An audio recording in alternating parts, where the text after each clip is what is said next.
Hi friends, പുതിയൊരു വീഡിയോയിലേക്ക് സ്വാഗതം.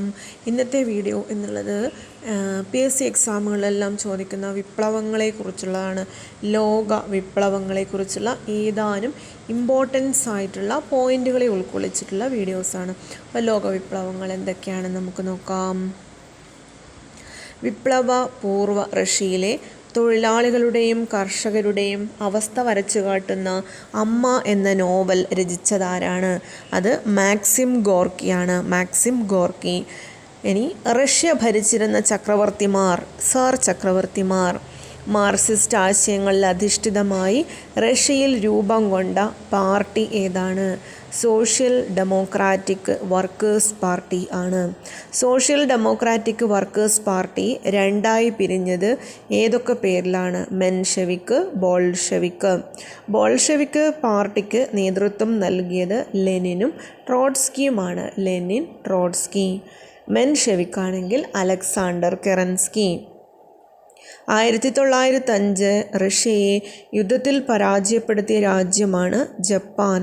ലോകത്തെ പിടിച്ചുകുലുക്കിയ 10 ദിവസം എന്ന പുസ്തകം എഴുതിയതാണ് ജോൺ റീഡാണ്. John read. ലോകത്തെ പിടിച്ചുകുലുക്കിയ 10 ദിവസം എന്ന പുസ്തകം എഴുതിയതാണ് ജോൺ റീഡ്. വിപ്ലവങ്ങളുടെ മാതാവ് എന്ന് വിശേഷിപ്പിക്കപ്പെടുന്ന വിപ്ലവം ഏതാണ്? അത് ഫ്രഞ്ച് വിപ്ലവമാണ്. അപ്പം ഞാനാണ് രാഷ്ട്രം എന്ന് പ്രഖ്യാപിച്ചത് ലൂയി 14 എനിക്കു ശേഷം പ്രളയം. ഇത് ലൂയി 15 വാക്കുകളാണ്.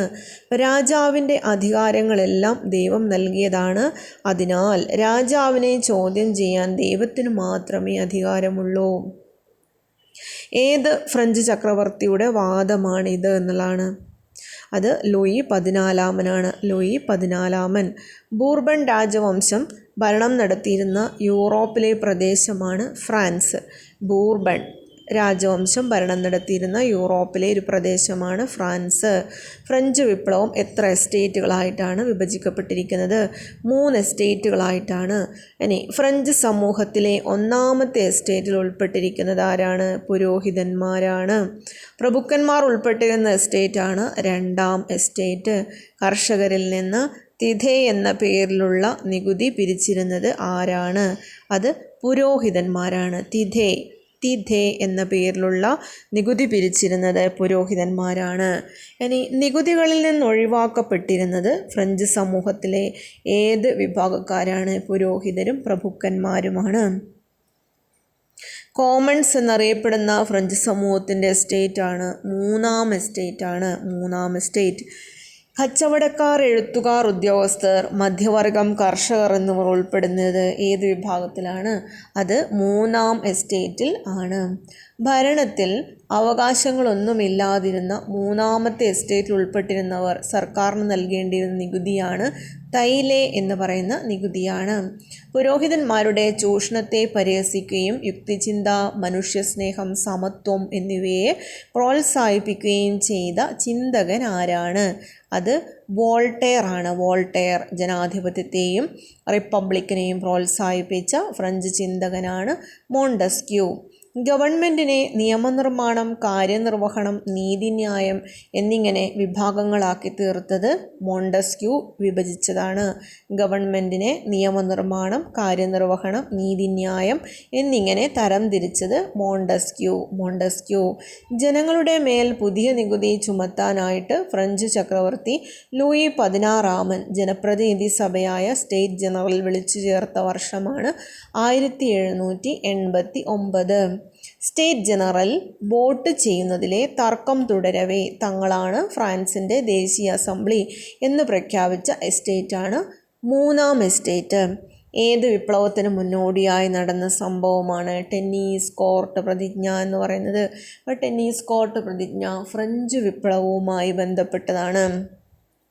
ഫ്രാൻസിനായൊരു ഭരണഘടന തയ്യാറാക്കിയ ശേഷം മാത്രമേ പിരിഞ്ഞു പോവുകയുള്ളൂ എന്ന് ഒരു ടെന്നീസ് കോർട്ട് പ്രതിജ്ഞ. അത് ഏത് എസ്റ്റേറ്റിലെ അംഗങ്ങളാണ്? 3ാം എസ്റ്റേറ്റാണ്. ഇനി ഫ്രഞ്ച് വിപ്ലവത്തിൻ്റെ ആരംഭമായി കണക്കാക്കുന്ന 1789 ജൂലൈ 14 സംഭവം എന്തായിരുന്നു? അത് ബാസ്റ്റിൽ ജയിലിൻ്റെ പതനമാണ്. സ്വാതന്ത്ര്യം, സമത്വം, സാഹോദര്യം എന്നീ ആശയങ്ങൾ ലോകത്തിന് നൽകിയ വിപ്ലവമാണ് ഫ്രഞ്ച് വിപ്ലവം.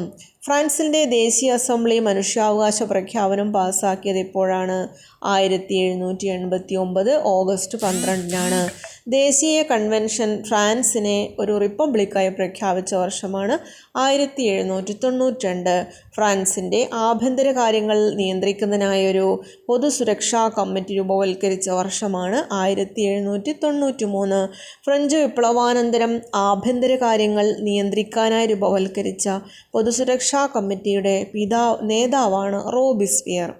അപ്പോൾ ഫ്രാൻസിനെ ദേശീയ അസംബ്ലി ഒരു മനുഷ്യാവകാശ പ്രഖ്യാപനം പാസ്സാക്കിയ വർഷമാണ് 1789 ഓഗസ്റ്റ് 12-ന്. അപ്പോൾ ദേശീയ കൺവെൻഷൻ ഫ്രാൻസിനെ റിപ്പബ്ലിക്കായി പ്രഖ്യാപിച്ചാണ് 1792-ലാണ്.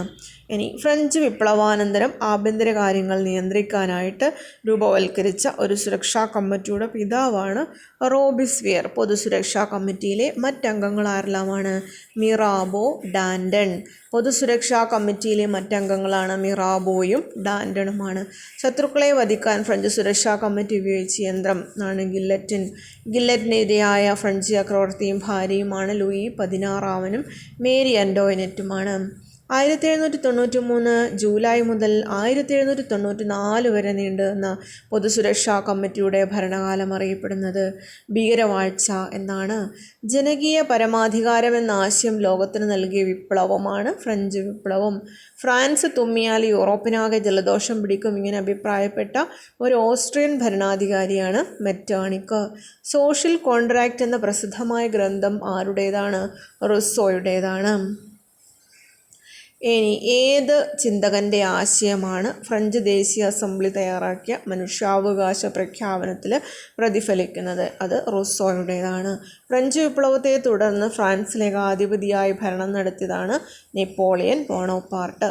അപ്പോൾ നെപ്പോളിയൻ ഫ്രാൻസിൻ്റെ അധികാരം പിടിച്ചെടുത്ത വർഷമാണ് 1799. പൊതുകടമില്ലാതാക്കൽ, സിങ്കിങ് ഫണ്ട് രൂപവൽക്കരിക്കുക, സാമ്പത്തിക പ്രവർത്തനങ്ങൾക്കായി ബാങ്ക് ഓഫ് ഫ്രാൻസ് സ്ഥാപിക്കുക, ഇതെല്ലാം ചെയ്തതാണ് നെപ്പോളിയൻ ബോണപ്പാർട്ട്. 1804 നിലവിൽ വന്ന the civil code of French രൂപം നൽകിയ ഭരണാധികാരിയാണ് നെപ്പോളിയൻ ബോണപ്പാർട്ട്. യൂറോപ്യൻ സഖ്യസൈന്യത്തിനോട് നെപ്പോളിയൻ പരാജയപ്പെട്ട വാട്ടർലൂ യുദ്ധം നടന്ന വർഷം 1815. ചൈന ഭരിച്ചിരുന്ന മഞ്ചു രാജവംശം വിദേശ ഇടപെടലിനും ആധിപത്യത്തിനും അനുകൂലമായി സ്വീകരിച്ച നിലപാടിനെതിരെ ചൈനയിലെ രഹസ്യ സംഘടനകൾ സംഘടിപ്പിച്ച കലാപത്തിൻ്റെ പേരാണ് ബോക്സർ കലാപം. 1839-1842 കാലയളവിൽ ചൈനയിലുണ്ടായൊരു സംഘർഷം ആണ് കറുപ്പ് യുദ്ധം എന്നറിയപ്പെടുന്നത്. മാവോ സേതൂങ്ങിൻ്റെ നേതൃത്വത്തിൽ ജനകീയ ചൈന റിപ്പബ്ലിക് നിലവിൽ വന്നത് 1949 ഒക്ടോബർ 1-നാണ്.